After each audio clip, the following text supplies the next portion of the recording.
আজকে বানাবো চালতার আচার। চালতাটা হচ্ছে গাছে পাকা চালতা, সেই জন্য আমি চালতাটা ছাড়াবো না, একটু গাটা ছেঁচে নেব, নিয়ে ভালো করে পাতলা পাতলা করে কেটে নেব। চালতাগুলো আমি পাতলা করে কেটে শিলে একটু থেঁতো করে নিয়েছি। পরিমাণ মতো লবণ দিয়ে ভালো করে মেখে নেব।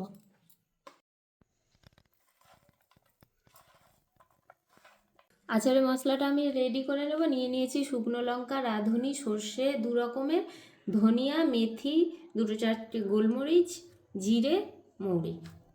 কড়াইতে সর্ষের তেল নিয়ে নিয়েছি। এবার ফোড়ন হিসেবে দিয়ে দেব মৌরি, জিরে, তেজপাতা আর একটু শুকনো লঙ্কা। এবারে আমি নুন দিয়ে মেখে রাখা চালতাগুলো দিয়ে দেবো। খানিকক্ষণ আমি ঢেকে রাখবো, গ্যাসের আঁচটা একটু কমিয়ে দেব।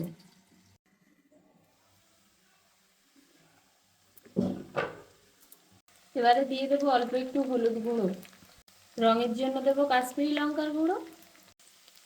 আচারটা আমি টক ঝাল মিষ্টি বানাবো, তাই জন্য মিষ্টির জন্য একটু দিয়ে দেবো গুড়।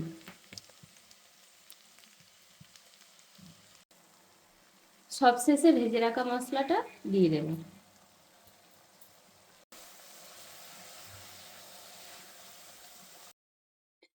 রেসিপিটা কেমন হলো অবশ্যই কমেন্টে জানাবেন এবং চ্যানেলে যদি নতুন হয়ে থাকেন অবশ্যই চ্যানেলটি সাবস্ক্রাইব করবেন।